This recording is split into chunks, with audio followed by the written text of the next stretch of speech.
Bonjour à tout le monde, j'espère que vous allez bien. Ici Savant Céleste et aujourd'hui on se retrouve pour la dernière vidéo de Vénus dans les signes. Après je ferai Vénus dans les maisons, vous inquiétez pas. Donc dans le signe du poisson. Donc comme d'habitude, on se remet dans l'énergie, on se réimprègne de l'énergie, de la nature, de la science empirique qu'est l'astrologie. Et puis après, une fois qu'on est imprégné, bah, ça coule de source, c'est comme une cascade et tout devient plus logique, tout est remis en ordre. Alors, qu'est-ce que c'est Vénus? Vénus, c'est la planète, euh, c'est une planète très belle. À l'œil nu, en tout cas, c'est une planète qui brille. Et donc, ça nous parle d'un certain raffinement, d'un certain luxe, de quelque chose de clinquant, de brillant, comme une bague que vous avez au doigt qui brille avec les reflets et qui vous éblouit au niveau du visage. Et donc, c'est ce qu'on retrouve sur la planète Vénus, par sa couleur déjà blanchâtre jaune.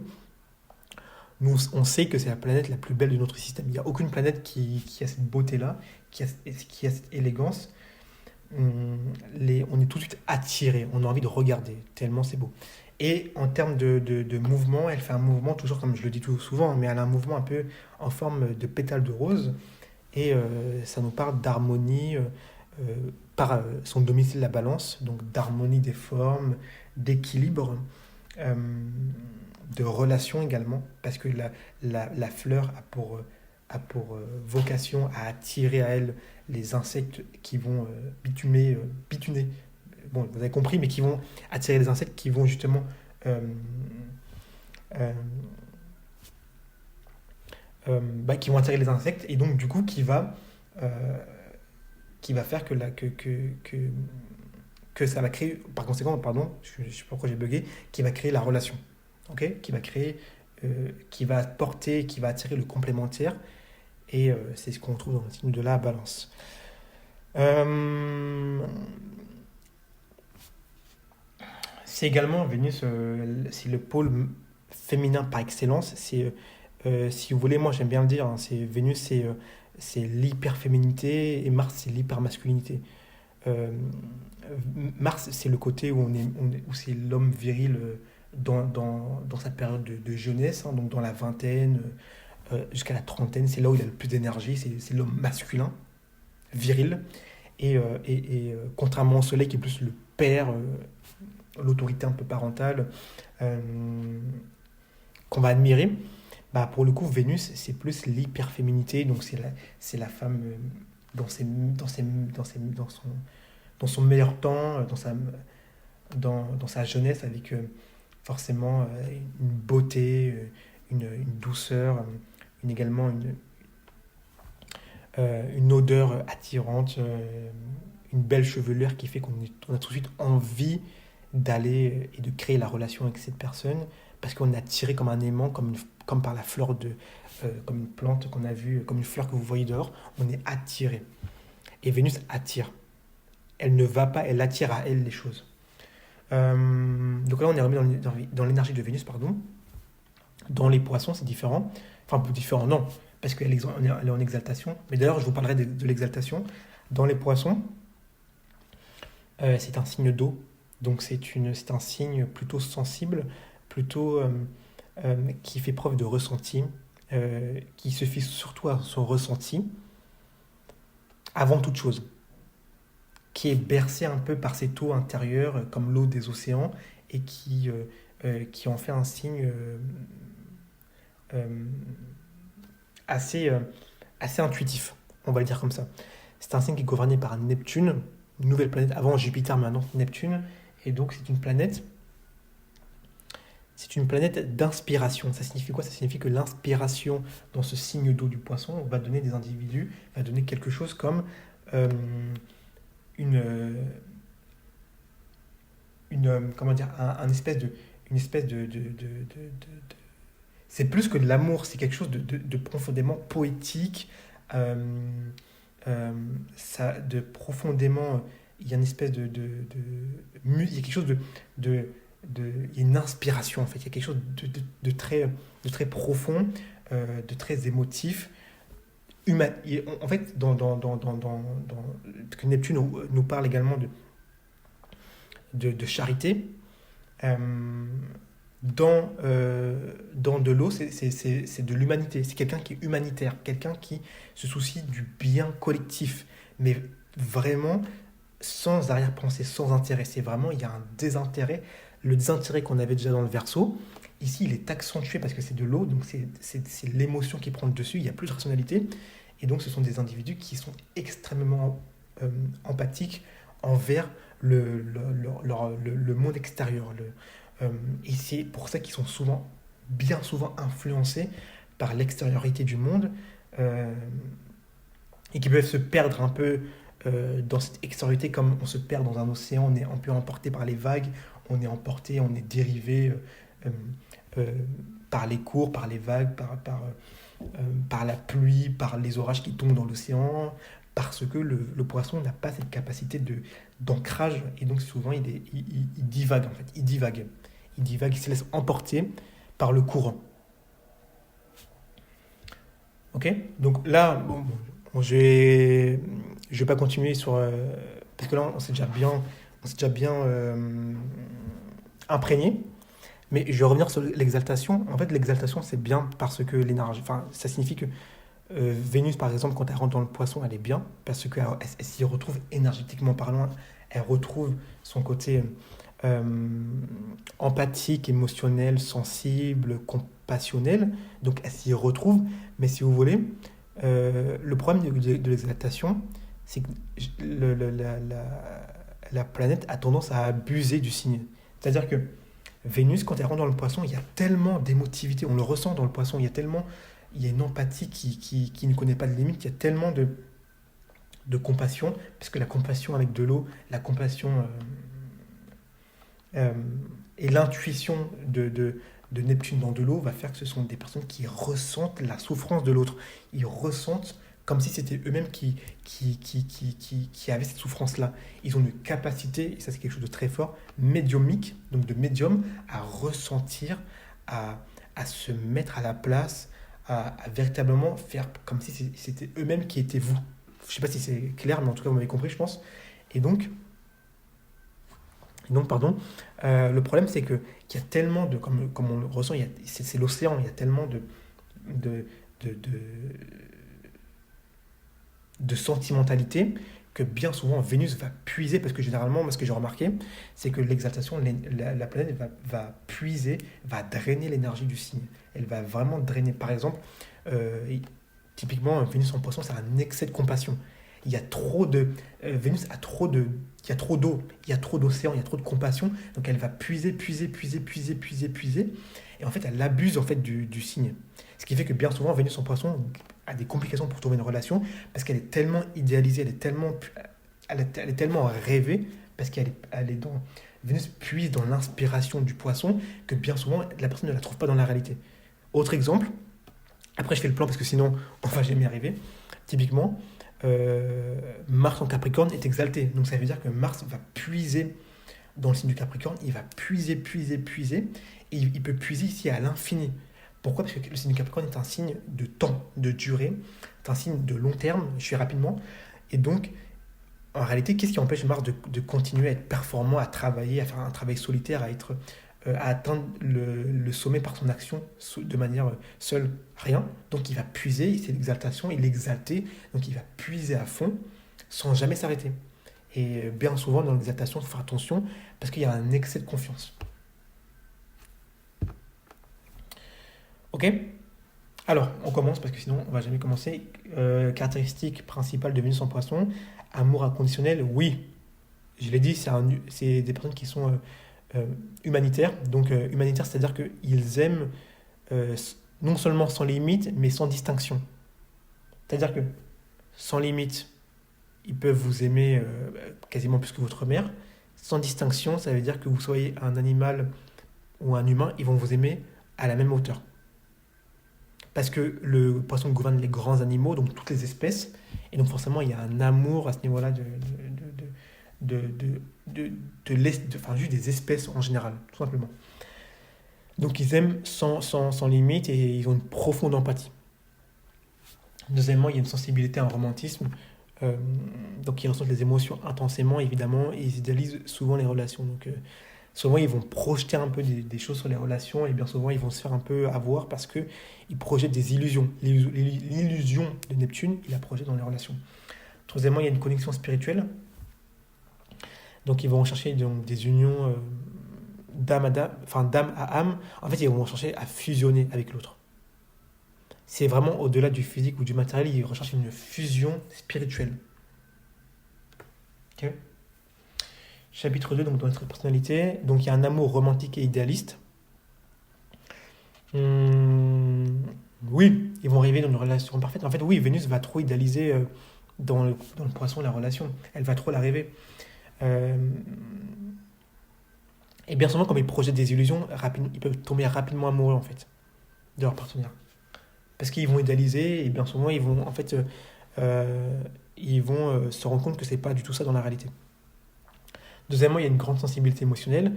Donc, ils ressentent profondément les émotions de l'autre. Parfois même, ils vont trop les absorber. Parce que le poisson, comme je dis, n'a pas cette capacité de filtrer. Et en fait, il y a tout qui rentre comme tout qui sort. Donc, c'est comme les courants d'eau de l'océan. Et ce qui peut signifier qu'ils peuvent être facilement blessés par le rejet ou l'indifférence. C'est un signe qui peut être facilement, en fait, qui peut facilement souffrir. Et donc, bien souvent, il va se fuir, comme le poisson fuit souvent, et se, se, se cacher dans un monde un peu imaginaire. Donc, ça peut être soit dans un monde intérieur, par une spiritualité, ou soit par des addictions. Euh, Tendance au sacrifice, je ne l'ai pas dit, mais oui, il y a une tendance au sacrifice dans Vénus en poisson. Euh, Pourquoi? Parce que c'est un signe qui n'a pas de limite. Je l'ai dit, la planète est exaltée et la planète a tendance à drainer l'énergie du signe jusqu'à ce qu'il ne reste rien. Donc, ils peuvent donner beaucoup d'amour à aller jusqu'au sacrifice. Et parfois, c'est au détriment de leurs propres besoins et ça peut être compliqué. Bien souvent, donc, ça peut attirer des partenaires un peu qui peuvent profiter de leur gentillesse et de leur dévotion. Donc, il faut faire également attention. Ça, c'est vraiment les aspects qui vont nous le dire concrètement. Je ne vais pas vous mentir. Les aspects vont nous dire quel type de partenaire vous pouvez attirer avec Vénus en poisson. Typiquement, un carré à Mars vous pouvez attirer des mauvaises personnes. Voilà. Sans rentrer dans le vif du sujet, enfin sans rentrer en détail, vous pouvez attirer des partenaires, ça peut être compliqué. Quatrièmement, donc un amour mystique et spirituel, oui. Oui. Un amour même de la religion. C'est-à-dire que ils vont chercher une connexion d'âme à âme qui transcende la réalité matérielle. Donc là, on doit aller dans un monde, on dépasse l'humain. On doit aller dans quelque chose de quasiment même d'invisible. Donc ils sont attirés également par l'art, beaucoup la musique également, ils aiment beaucoup la musique. Et tout ce qui va être poésie, c'est des choses où ils vont pouvoir exprimer leur amour. C'est-à-dire que euh, Vénus en poisson, j'ai remarqué que souvent ils vont exprimer leur affection en vous écrivant des poèmes, en vous écrivant des lettres. Surtout si la maison 3 est activée, vous pouvez être sûr qu'on aura une personne qui va avoir une facilité en tout cas à faire passer des messages par de la poésie, ces choses-là, en tout cas de manière artistique. Chapitre 3, donc l'amour et les relations de Vénus en poisson. Donc il y a un amour fusionnel et intuitif. Donc bien évidemment, ils aiment de manière profonde et spirituelle. Il n'y a pas de barrière ni de condition. C'est-à-dire que qui que vous soyez, du moment que vous vous comportez un minimum bien, ils vont vous aimer. Voilà. C'est pas plus compliqué, c'est pour ça que ça en fait des partenaires agréables. Et leur connexion est souvent très forte. Très très forte. Deuxièmement, il y a un besoin de magie, de rêve en amour. Donc ils vont chercher une relation qui ressemble à un peu à un conte de fées. C'est pour ça que je disais que ils vont idéaliser la relation, ils vont un peu la rêver. Ils veulent que leur rêve devienne réalité. Et donc ils peuvent idéaliser un peu leur partenaire et on pourrait même d'ignorer leurs défauts. C'est-à-dire que le partenaire a des défauts concrets, hein, c'est-à-dire qu'il peut peut-être être violent, mais comme il représente tellement l'idéal de la personne, bah en fait elle va projeter des illusions pour un peu effacer ça. Vous voyez, non, je vois pas ta violence. Je vois uniquement que t'es gentil parfois et qu'on est en fusion. Voilà. C'est compliqué. Troisièmement, il y a une forte empathie et compassion. Donc, ils comprennent, comme je dis, la souffrance d'autrui, des autres, de leurs partenaires. et il cherche souvent à la soulager, d'une façon ou d'une autre. Euh, il aussi peut être attiré par des personnes en difficulté. Typiquement, Vénus en poisson, c'est vraiment la personne qui travaille dans l'humanitaire. C'est le sauveur. C'est la personne qui veut sauver ceux qui n'ont rien. Euh, c'est typiquement Vénus poisson, ça. Les défis dans la relation, le côté un peu idéaliste, évidemment, parce que très souvent, la réalité ne correspond pas à leurs attentes. Je pense que maintenant, vous commencez à savoir pourquoi. Il risque parfois aussi de s'oublier dans la relation, parce qu'il donne beaucoup. Le poisson donne. Même, le poisson peut même donner sans même recevoir, hein. C'est un signe qui n'a pas cette notion de réception. Il veut juste soulager quelque chose, donc il va donner. Et bien souvent, ils peuvent se faire avoir. C'est un signe qui connaît beaucoup de souffrance, le poisson, parce que c'est un signe, en fait, en même temps, c'est l'amour inconditionnel, mais en même temps, le poisson est un signe qui attire le pire de l'humanité. C'est le signe du crime, c'est le signe des prisons, c'est le signe des personnes qui sont marginalisées, mais vous voyez les personnes un peu qui font des choses un peu illégales, hein, tout ce qui est trafic, toutes ces choses-là, ça c'est du poisson. Et donc en fait le poisson a cette facilité ou défaut en tout cas d'attirer ce genre de personnes-là en fait dans sa vie.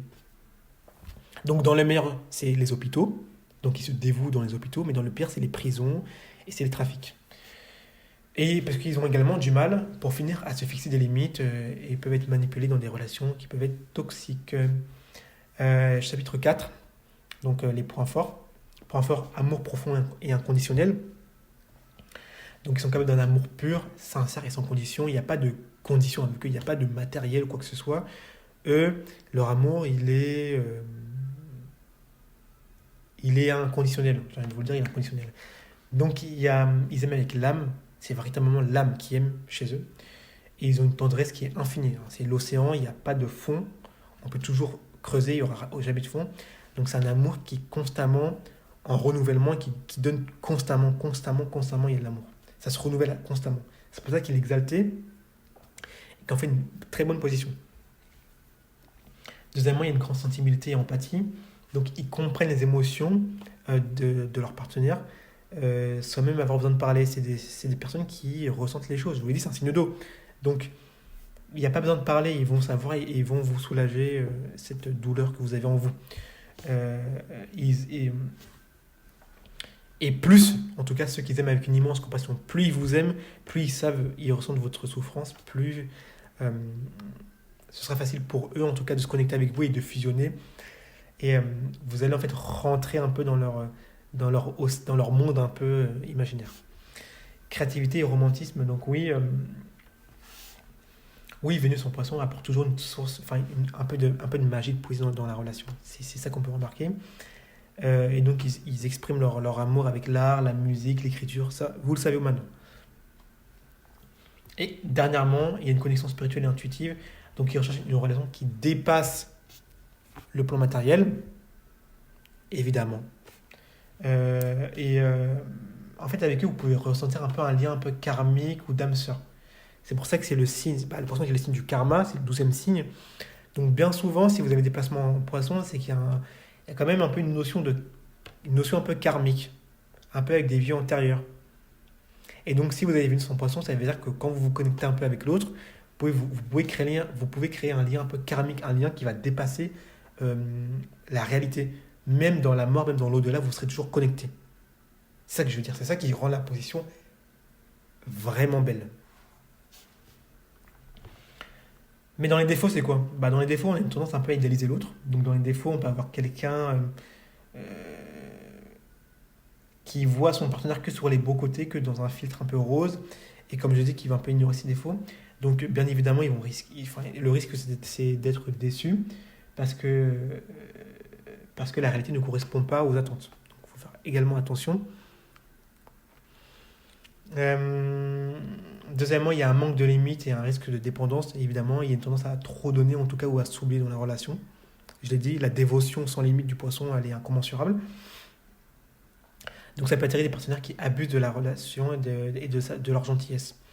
Et très souvent, le poisson est un signe qui a cette facilité constamment en fait attirer des gens qui vont abuser d'eux, qui vont abuser. Parce que le poisson est un signe qui est profondément empathique, humaniste, enfin, humain, tout simplement. Alors que c'est un signe d'eau, hein, mais c'est un signe qui est humain dans sa façon de faire, et donc forcément, il y a des personnes qui peuvent attirer. C'est pour ça que le poisson est un signe qui est, dans mon cas, et j'ai pu le remarquer à de nombreuses reprises, c'est le meilleur, le plus beau de l'être humain. Mais c'est aussi le plus mauvais de l'être humain.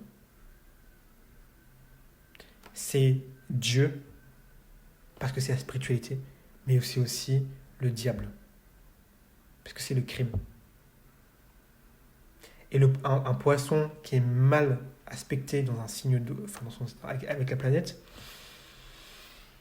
ça peut donner des violences que vous ne pouvez même pas imaginer. Parce que le poisson, là où le bélier est plus direct, le poisson est, si vous voulez, et c'est pas qu'il est fuyant, mais c'est qu'il utilise des moyens détournés en fait. Détournés. Et c'est souvent beaucoup plus violent. Le poisson, c'est le signe du vice. C'est ça que les gens ont tendance un peu à oublier. C'est le signe du vice. Et bien souvent, la violence d'un poisson est tellement plus douloureuse, mais largement plus douloureuse que typiquement la violence d'un bélier. Parce qu'un bélier, s'il est en colère, ça va être frontal. Donc vous allez le savoir rapidement. Un poisson, c'est souvent, il y a une sorte d'humiliation, il y a une sorte de souffrance. On va chercher loin un peu dans la cruauté. C'est le pire de l'être humain, je voulais dire, c'est le vice. Donc forcément que les poissons ont tendance un peu à attirer des gens qui peuvent abuser d'eux, ils peuvent se faire battre dans une relation. Surtout Vénus en poisson mal respecté peut connaître des violences domestiques, des violences, peut-être même des séquestrations, j'ai pas envie de rentrer dans le détail, hein, parce que vraiment j'ai des idées en tête, mais c'est le pire de l'humanité. C'est ça que je vais vous dire. Où on était. Donc, voilà, donc troisièmement, émotion intense et hypersensibilité. Donc, ils peuvent être submergés par du coup leurs propres émotions, et forcément celles des autres, ce qui fait qu'ils vont avoir besoin de donner, de soulager la souffrance de l'autre. Et donc, ils peuvent avoir parfois du mal un peu à gérer la souffrance amoureuse, et peuvent fuir justement par des addictions. C'est très souvent ce qui va arriver. C'est-à-dire qu'il y a souffrance amoureuse, je fuis par l'addiction. Ça, c'est le poisson typique de base.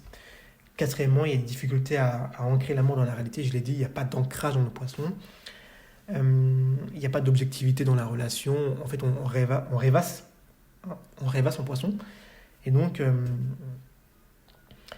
pour le coup, ils auraient besoin d'un partenaire qui les ancre un peu plus dans la réalité, parce que c'est un signe qui a du mal un peu à le faire. Donc pour finir, Vénus en poisson, dans la conclusion, c'est une très bonne position parce qu'il y a un amour inconditionnel, il y a un amour, une compassion, une empathie. Ils ressentent votre souffrance, ils sont profondément honnêtes émotionnellement avec vous. C'est-à-dire que s'ils vous apprécient, ils vont profondément vous le dire. Enfin, ils vont vous le dire, ils vont en tout cas vous le faire ressentir. J'ai déjà vu des poissons qui, par exemple, voient quelqu'un souffrir, et instantanément, ils avaient envie de soulager cette souffrance. Et par exemple, ça peut être quelqu'un qui peut rapporter de la nourriture à un SDF, par exemple, lui donner, voilà, je vous ai pris ça, ça fait plaisir, non, ne me donnez rien. Typiquement, ça, c'est un acte qui est poisson, parce que le Vénus en poisson a du mal à laisser à voir quelqu'un souffrir. Malheureusement, le poisson veut toujours aider les plus souffrants, et parfois, il va croire que des personnes qui ne sont pas vraiment en souffrance, mais des personnes un peu ostracisées, hein, vous voyez, des personnes un peu en marge de la société, peut-être même des délinquants. Vénus Poisson, on va les voir comme des personnes qu'il faut sauver. Et bien souvent, ces personnes-là ne sont pas sauvables, en fait, si vous voulez.